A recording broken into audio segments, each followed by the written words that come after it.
So Jeff, can you hear us? Oh yeah, we're good. Jeff, amazing. Glad you can join us. Hey, thank you. Appreciate it. So look, I'm going to leave you to it. Thank you very much for joining us and being with us. I'm going to hand the host over to you. So you're now basically in charge, and I'm going to sit back, relax, and anyone's got any questions, please fill it out, and then we'll have some questions at the end. All right. Cool. Yeah, we're gonna wrap up here. Feed you guys a little bit of food. We'll go into Taco Tuesday. Give you guys a little bit about a big serving on Amazon advertising data. So I know we talked a little bit earlier today on Amazon advertising. I know you guys have probably covered quite a bit on the virus and the impact of the virus. I'm going to kind of dive into this concept of data and understanding how to look at your data and how to understand data that really matters. Today's Tuesday. I'm going to have some tacos for dinner. So I'm going to talk about tacos now. So I thought we'd kind of theme this whole thing Taco Tuesday and talk about some content. If you don't know me, my name is Jeff Cohen. I've been in the Amazon e-commerce space since 2012. I've been in the e-commerce space since about 2005, where I launched my first website, textbooks.com. I'm the VP of marketing for Seller Labs. I've pretty much have held almost every title in the company over my 6 years of being here. I've been speaking around the world, similar to Steve. I speak around the world on all different topics related to Amazon and e-commerce. Seller Labs is in a unique position in the marketplace in the fact that we have not only an e-commerce operation or an Amazon operation, but we also have an e-commerce operation. So we also own a tool called Xcart, where we work with thousands of e-commerce operations from individual sellers to marketplace to service organizations. So we're able to have a very unique position for brands to understand how brands are impacted both on the e-commerce D2C model as well as the e-commerce marketplace model. So I'd like to start with a poll, and I guess we'll do this in this little chat window here. I think I can get back to the chat window. And I'd like to kind of see from some people here. Let's see if I can get back to chat. I think I have to stop sharing in the chat window. Rate your advertising skills. I want to see if any of you are actually awake or if you're just kind of running this in the background. But rate your advertising skills, if you will. Tell me on a scale of 1 to 10, where do you think you're at? All right, so Kareem is a 6. Anybody else want to share their skills there? I think that the thing that I find with people who rate their advertising skills, oh, thanks for being honest, a 1. Okay, a 2, another 6. All right, I appreciate that. I appreciate the humility, humbleness of rating yourself a 1 or a 2. I think that the reality is that many times when I ask this question, people rate themselves much higher than what they really are. They see themselves in a way for Amazon and Amazon advertising that isn't as great as what they really need to be. So we're going to dive into some of the advertising skills here and understand. Today I'm gonna really kind of show you how does advertising and structuring your campaign for a single product impact you? How do you then scale things for a family of products? And then how do you ultimately scale things for an entire catalog of products? And what data do you want to look at when you're doing all of this? We look at 3 data points. So one of the divisions of Seller Labs, besides being a software company, we're also a service company, and we work with over 100 Amazon businesses and managing hundreds of millions of dollars in Amazon advertising.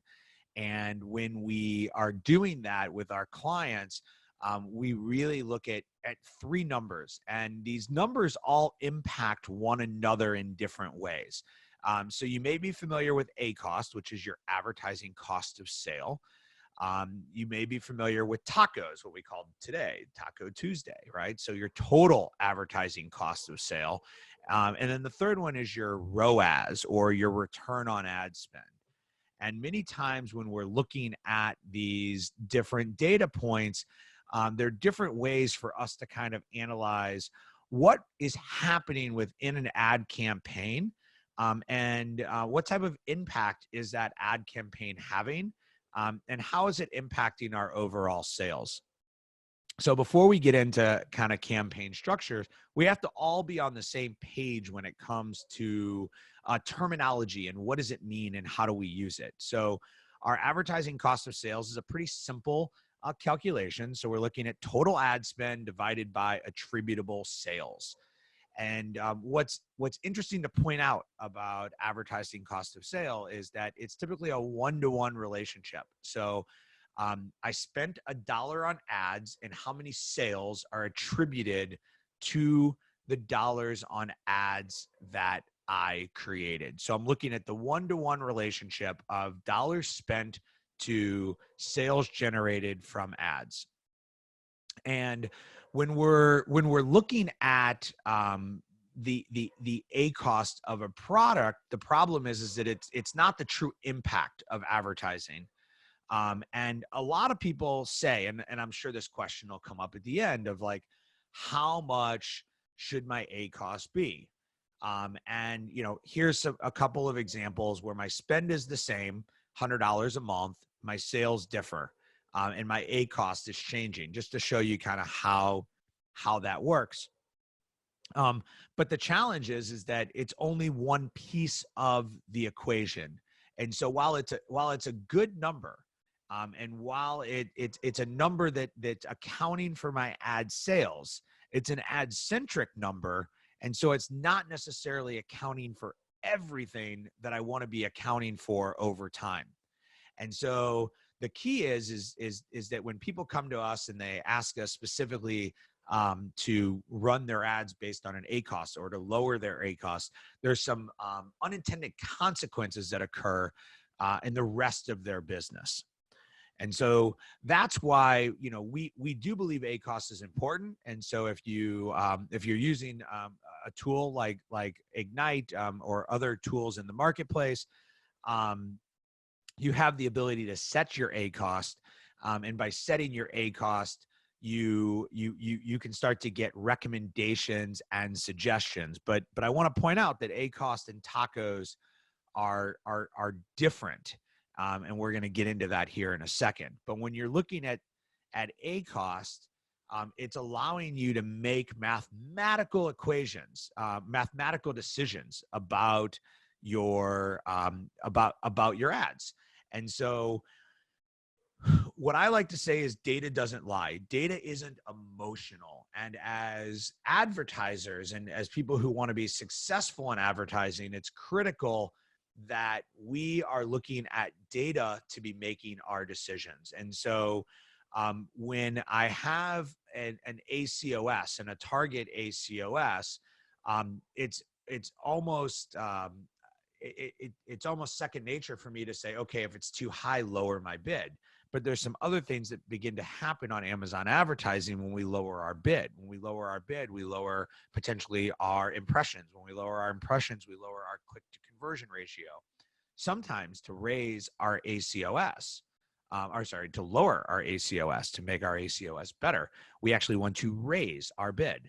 So I just said something that's kind of counterintuitive. So I want to say it again, just to make sure everybody understands it. Sometimes when we're looking to reduce our A cost, we actually want to raise our bid. And so machine learning is a great way for us to look at a whole bunch of data to understand this picture and to understand what's happening, and to understand how important something is and how much data we have to be confident in the decisions that we make.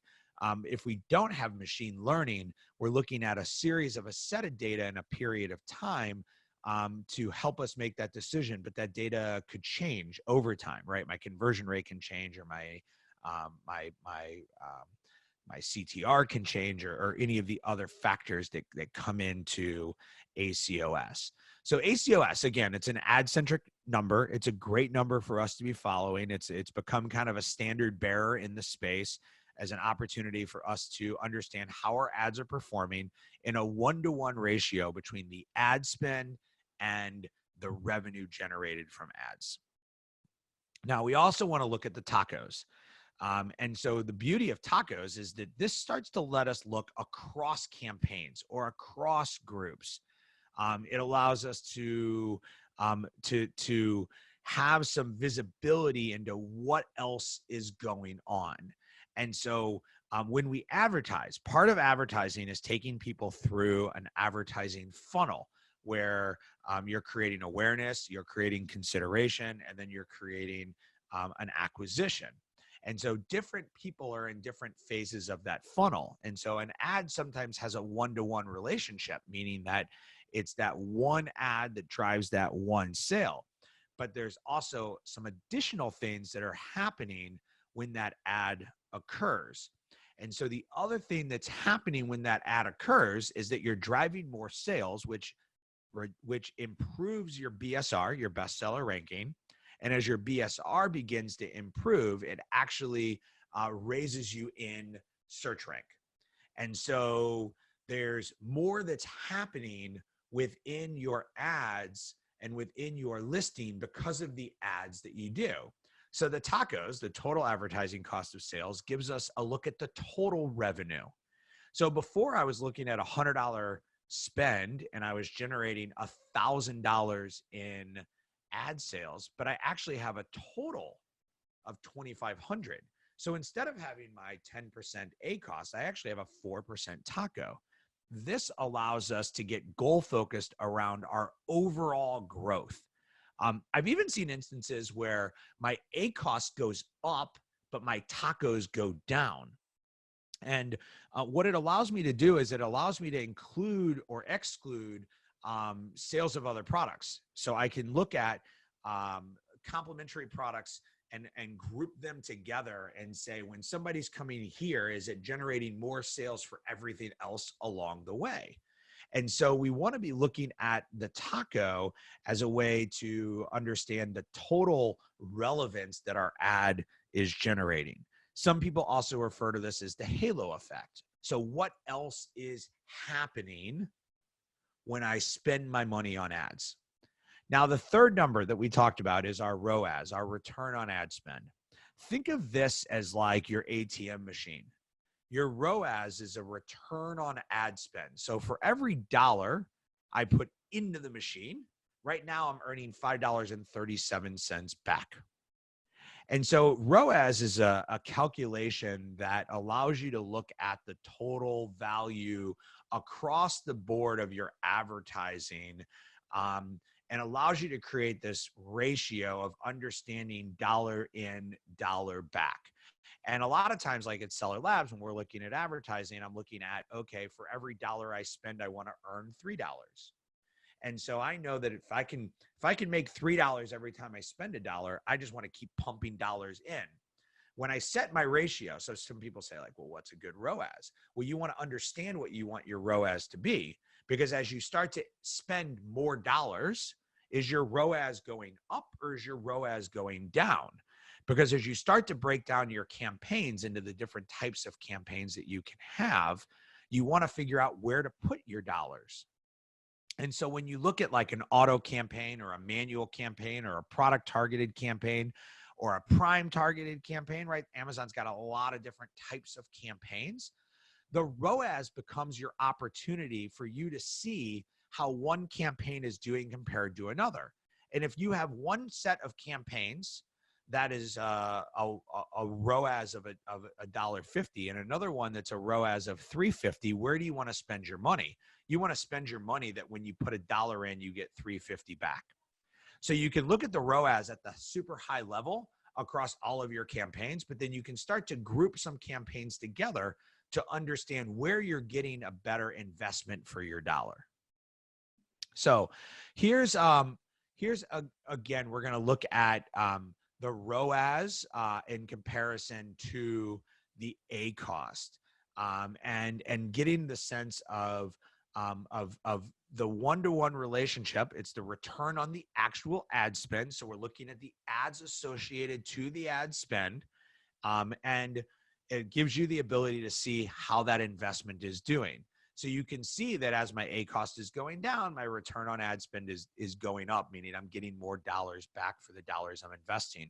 And ultimately, this is positioning me as I look at different accounts and I look at different campaigns to figure out where I want to make my investment of dollars. Okay, so what? You just showed me a whole bunch of data. What do I want to do about it now? Okay, so let's look at how I would use ACost. When we're looking at ACost, you have your ability to set your ACost at a profitability per product. And so the easiest way to look at ACost is to say, okay, how much margin do you have on a product? After you pay all of your landed fees, how much money is left? And let's say it's 25%. If I set my ACost at 25% and I'm hitting my ACost of 25%, I don't make any money. I don't make anything. If I set it at 20% and I hit 20%, I'm making 5%. I'm dropping 5% to the bottom line. So before you set your ACost, understand what you want to drop to the bottom line. Now, depending on where you're at in your business, might also begin to indicate what type of investment you want to make. If I'm bringing a new product to market and I have 25 points on a product, I might want my ACost to be 35%. But Jeff, you just told me you want to lose 10 points. No, I don't want to lose 10 points. I want to invest 10 points into the growth of my product. Yes, he's talking to himself. It really gets weird at this point because you can't interact with people in a webinar like this. Don't worry, we'll interact at the end. Okay, great. All right. Thank you. Hopefully you laughed. Maybe you didn't. I don't know. But we want to look at when are there opportunities to increase my ACost, right? When growth is a priority, when I'm looking to make an investment, when I'm looking to decrease my ACost, I'm looking more towards the ability for trying to drive profit. So as you're bringing a product to market, you want to look at your profitability of the product, and you may want to make investments for the future. Now, when you're looking at the total advertising cost of sales, it's a different way to look at it. It's a KPI metric to understand if your ads are working. It's a way to analyze the overall category performance of your product and how it's doing. Large corporations don't look at ACost. They don't look at that at all because they look at what's called a blended cost of advertising. So think of like Budweiser or Coca-Cola. They can't figure out how much ad spend actually goes to driving Budweiser versus Bud Light or Coke versus Sprite versus Diet Coke. But they know that overall they spend a certain amount of money to drive people, and they know how much sales they're driving. So they're really looking at their total advertising cost of sale. It's a different way of looking at it. They want to keep that number at a certain percentage. And so we as sellers on the Amazon platform were trained when this all started, when this all blew up really in 2016, we were trained that ACost, ACost, ACost. And every internet marketer was like, you got to do ACost, you got to do ACost. That was from a bottom-up approach. The people that were coming from the top down, the CPG companies of the world, they were coming in going, what's my total cost of sale? And so now as sellers on the platform, we need to really understand both. So here's an ability to see how your ACost and your tacos align with each other.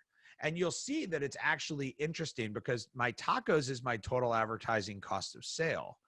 But you'll see that like my tacos is actually going up as my ACost is going down, right? And so we want to be looking at this and understanding what we can be doing and where that optimal point is that we say, I want to stop investing in this product. I have enough traffic. All right, so we have all this data now. We have to find a way to stay organized. The reason we have to be able to stay organized is to be able to dive into our data correctly. We have to be able to analyze our data correctly. And to be able to analyze our data correctly, we have to be able to look at it in a category way or a campaign type of way. And so when you're organizing your campaigns, it's really important that you start to look at how you're going to do this. Now, we recommend a very simplistic formula. I'm going to share that formula with you, but you want to be able to come in and use the filtering functionality to start to filter by the types of campaigns or the category of products to be able to look at the different data in the way that we're looking at it. And so we created in our tool, we created a tool called Groups. Groups allow you to kind of pull different ACOS or different auto campaigns or manual campaigns together so that when you're in a view of your data, you can actually filter down and see a collection of the data that's more specific that you're trying to drill into. There's a couple of other features that we've kind of built into our tool that you know we've built in based on the way we manage tools. So we built in the campaign placement report. This is actually a very critical report for customers to have at the campaign level, because the campaign placement report is really what drives you to understanding bid plus and how much extra to bid for improved placement. And so we want to be able to see not just our ACOS across the campaign, but we want to see how our ACOS or how our tacos or how our return on ad spend is doing based on our different placements. And so I can see here that I'm doing really well at top of search and really bad on the detail page. And so I want to start changing my bids on my detail page to rein that in, because if I'm just trying to rein it in specifically at the top level, then it doesn't work as well. Other things to potentially look at is ad scheduling. So turning your ads on and off based on certain times of the day, or setting up the suggestions and automations to make some changes for you based on the data that's there. This just really comes down to how much work do you want to put into advertising, and how much do you want a tool to do it for you. Now, I'm showing you stuff from our tool, but other tools have similar types of products. I'm a little biased and believe ours is better. But your choice is this, or your choice is to be in Seller Central, where you have to do everything via Excel download and pivot tables. So the question is, how much of your time, how much intelligence do you want to put into advertising, and how much do you want to use the intelligence of an advertising tool to be able to do things for you? The other thing that you need to do to kind of gain additional efficiencies within your ads is to add more keywords.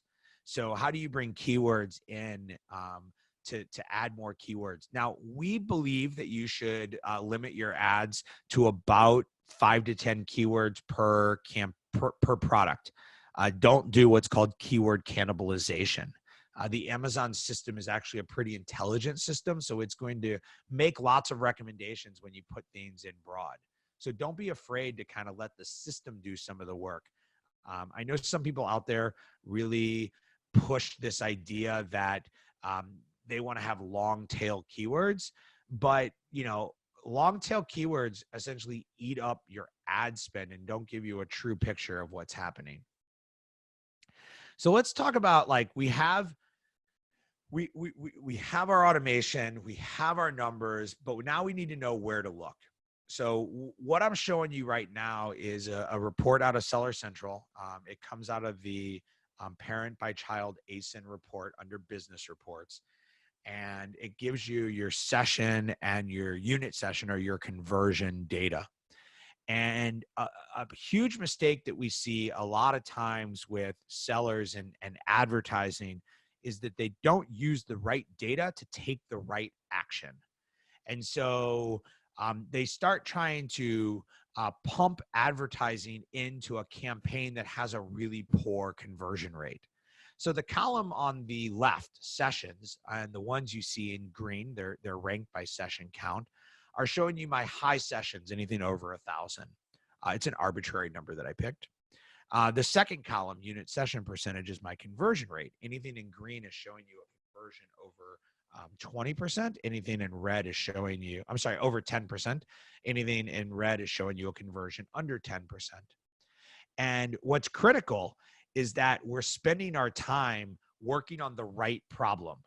And so we don't want to be pumping ads in for campaigns when conversion isn't working. But like, look at this one. Look at line parent ASIN 13 with a 42% conversion rate. if I can get more traffic to that, I'm going to generate more sales. And so it's very clear where I have ASINs that are performing well and I want to drive more traffic, and where I have ASINs that are not performing well and I need to work on conversion. And so a lot of people just automatically assume that what I want to do is I want to, advertise all of my products when I have a larger catalog of products. But that's actually one of the worst things you can do. And so one of the things we recommend and we build out with our customers is what we call an ASIN strategy. So what are you doing with each ASIN in your catalog and how are you using it? What you just saw on the sheet before was a client that we worked with. We analyzed 361 products in their offering. And we analyzed that they had about 76% was being advertised. They were wasting around $1,100 a month in ad spend.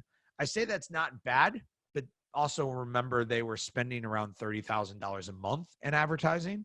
And they had about $225 in ASIN targets with 0 sales. So we wanted to actually go through their account and start looking at where are they underfunded?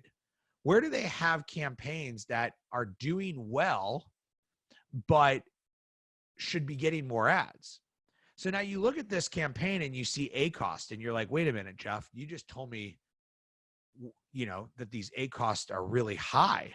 But look at the ACOP. ACOP is an internal term we use. It's advertising cost of product. It's the same as Taco. Look at that. So it's a 76% ACost, but it's a 0.1% Taco. My total advertising cost on this product is less than 0.1%.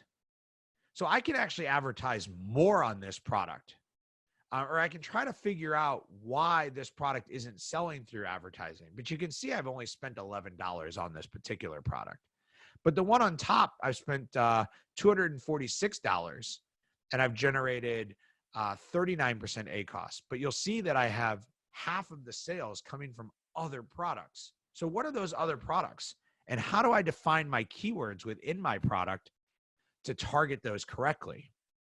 So this is a great example where if I just looked at this from an ACost perspective and I said 20% was my ACost, there'd be a lot of products that I would start cutting my ad spend on.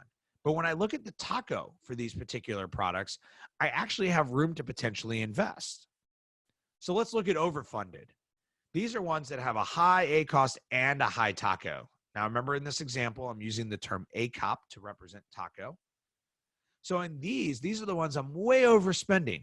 I got a lot of money being spent here and I'm not generating sales. I want to attack these immediately. Now, I don't attack them by turning off the ads.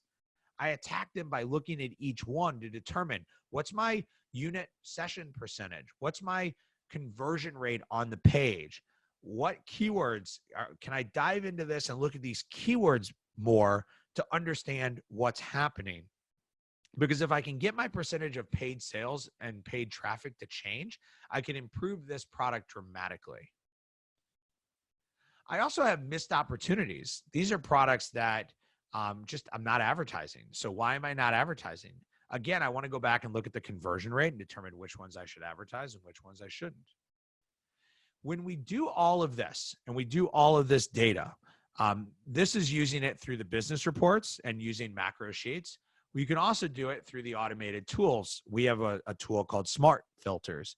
So I wanted to show in here that you can do these things through data downloads directly from Seller Central, as well as doing these things through a tool. I think a lot of people sometimes come on and go, you have to use a tool, you have to use a tool. I think you should choose to use a tool because a tool provides efficiency and gains in your business. And if you're not seeing that, you shouldn't use a tool because you can do most of this in Seller Central. I just think you can do it a little bit faster and a little bit deeper by using technology. All right. So we've analyzed thousands of campaigns every month. And what we're able to find when we're looking at these campaigns is we're able to get a sense of what's going on inside the campaigns. We're able to look at where our spend is compared to where our sales are. We're able to look at how our campaign details are doing. We're able to look at our summary of our data and start to filter it based on the different products or the product categories that we're looking at. And Seller Central limits us in our ability to do this. And so to help us and help our customers, we built this tool, and it's using a tool called Google Data Studios, where we import a bunch of your data and we can pivot through that data to kind of see what's going on, how to use it, what's working and what's not. And it gives us a ton of insight into your CPC and bid detail, your keyword targeting, your sponsored brands, and all these different components that you have within Amazon. And I don't know about you, but I'm a very visual person. So when I look at a visual representation of what's happening in my campaign, it's totally different than being able to look at the data. And so what I'm looking at here in this middle one is the further I get away to the upper right means that my spend is high compared to my sales. And so I can visually see where am I spending where am I spending my data, my money. So Johannes asked, what's the report to pull to see ACoS? Well, it's difficult to answer that question specifically from Seller Central, because you have to go to create pivot tables within Microsoft Excel. And so Amazon does provide you some ACoS data. They've actually taken it from all of us in the industry, and they've started to put ACoS into it. But until you actually put the data into the ability to manipulate it the way you want to see it, it's hard to get that hardline number, except looking at it totally at a campaign view. And so what I showed you here in here is I'm pulling a business report from Seller Central called Parent by Child ASIN report out of Seller Central, and I'm adding extra fields into here to calculate it. And so the report from Seller Central is giving me a whole bunch of data, including my spend and my sales. And so I added a column into here for ACoS, and I did a mathematical equation to say, what are my total sales divided by my spend to give me my ACoS? So again, some of it is a little data manipulation. Some of it is things that you can pull directly from Amazon. So I'm happy to kind of go into some of these details with you and to share some additional insights and answer specific questions. One of the things, you had just asked about where can you get some of this data. We created this tool. Internally, we call it a CAT. It's called a campaign assessment tool. And so we've made it available for anybody that wants it. And so if you send us a set of your data, then we can actually create this data studio for you. We don't need access to your account or anything like that. We just take a bulk operation file from you, and then we'll give you that data studio back so you can go into it and play. And you can start to kind of manipulate your own data, and you can start to see where your ads are working and where your ads are not. And I think that the kicker of all of this is that for your ads to work, for you to understand what's working in advertising today and how you use that to move forward, you have to have a set of data to set as your benchmark, and you have to understand the metrics of your business to then use all of that to kind of push it to the next level. So with that, I think I'm right at my time here, and I'll stop and pass it over to Andy to answer any specific questions. And I can post these instructions in the chat box for anybody who may be interested in having this report made for them. Jeff, that's been amazing. Thank you very much. If you've got some questions, please start adding them in. I think there's been some super useful information there, so thank you very much. Really, really useful. One question has come in. If you do not own the ASIN, And if you mainly sell on Amazon through offers on pre-existing assets, would you recommend any marketing? Yeah, that's a great question. I think that the way I've typically looked at this is that if you have if it's a replenishable product, meaning you can get additional inventory, and in addition to that, in addition to it being replenishable, you also want that product, you want to have a decent share of the buy box. So the way advertising works is that your ad will only appear when you have the buy box. But if you don't have the buy box a significant portion of the time, then if somebody comes back, they might buy from your competitor. Okay, so it guarantees you the purchase when you have the buy box if it's a one-to-one relationship, but sales also occur over a multi-day time period, and you're not guaranteed that that follow-up, if that makes sense. Yeah, perfect. Hopefully that answers that for you, Ahmet. That should, I think that's pretty good. I think the key part there is if you own the buy box, that's the key part, right? Yeah, I mean, I listen. I know people who have 33% of the buy box, but there's only 3 sellers, right? So it's hard to give a percentage. There's some people who have 70% of the buy box, and there's 2 sellers, and there's some people who have 10% of the buy box, and there's 10 sellers. So it's hard. People always want numbers. It's really hard to give a number because, I like to joke, I want a shirt that says it depends, because each situation is different. Yeah, every situation is completely different. So a question for me then that I've asked sort of all the other presenters is, if people were to make one thing that would help make a difference tomorrow in their store on their ads, what would it be? Yeah, I think if I was going to do one thing different tomorrow, to make a difference in my ads, it would be to look at the overall campaign performance history and determine whether I need to completely revamp and start over my campaign. So we work with brands big and small. Typically call it an ad spend of $5. So our software starts with people spending $100 and goes up.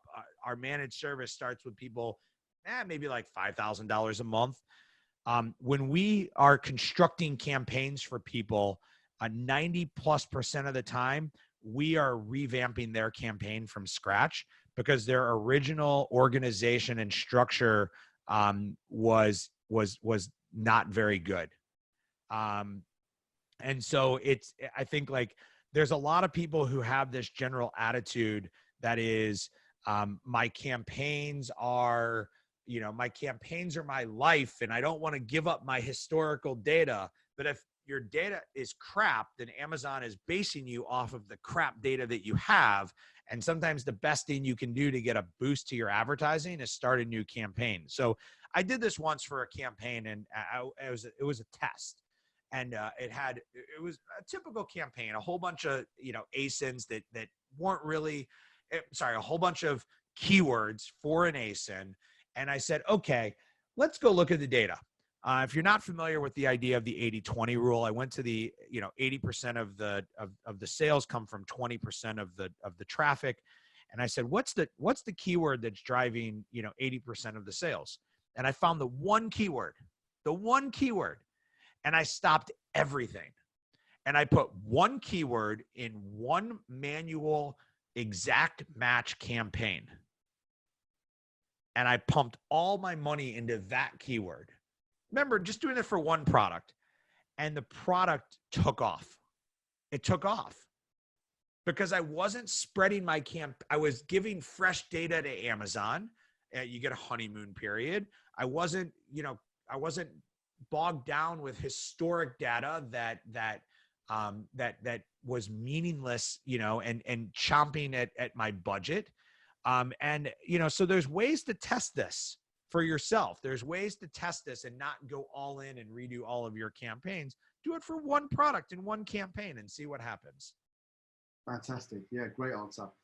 So another question, if you're new to advertising or you need help, where would you start?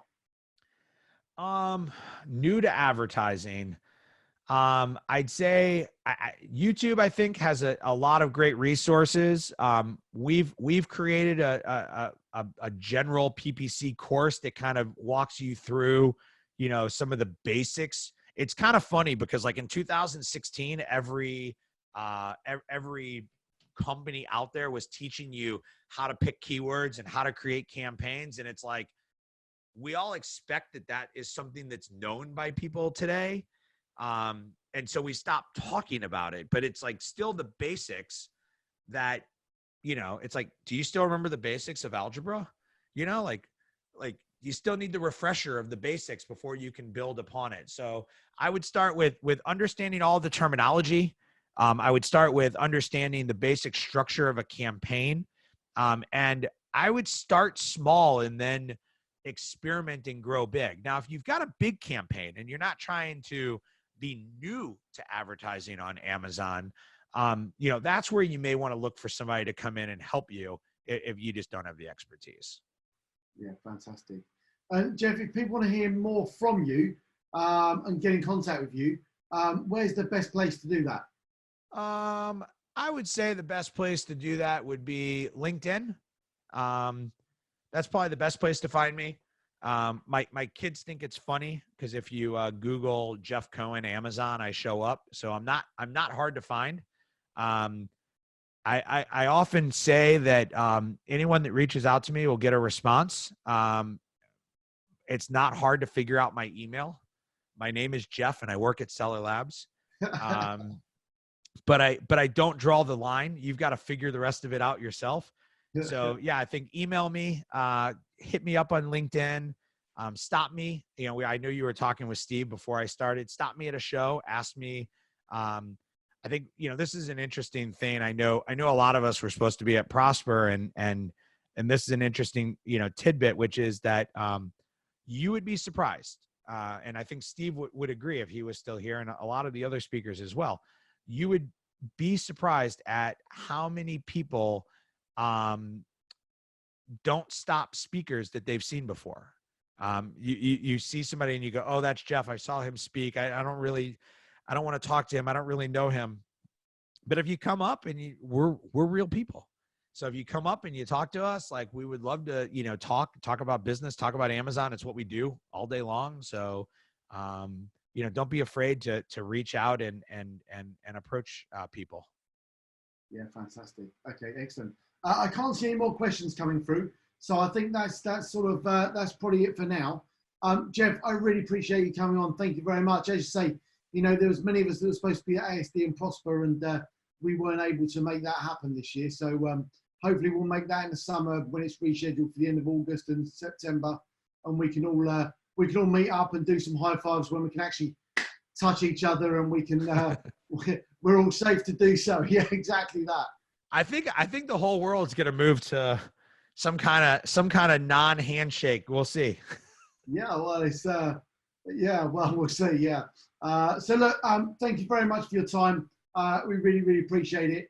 That's it for the end of the webinar today. We've done 6 hours and 45 minutes, so that's pretty good going. This room's definitely got a bit hot here. So thank you very much to everyone for coming on board. Thank you very much to all the presenters. It's been amazing to have everyone on, and hopefully that's been of use to some of you. Remember what I said earlier about taking these notes down and taking action? It's absolutely crucial now. You take those notes, you put it into some sort of action, and you go away and that you actually impact it. Use the tip I said about Trello or any form that you need that's going to help you to be able to take action. So make sure you do that, and we'll touch base in the future. So thank you very much, and I hope you all have an amazing day. Stay safe, stay healthy, and we'll all get in contact again at some point. Thank you very much.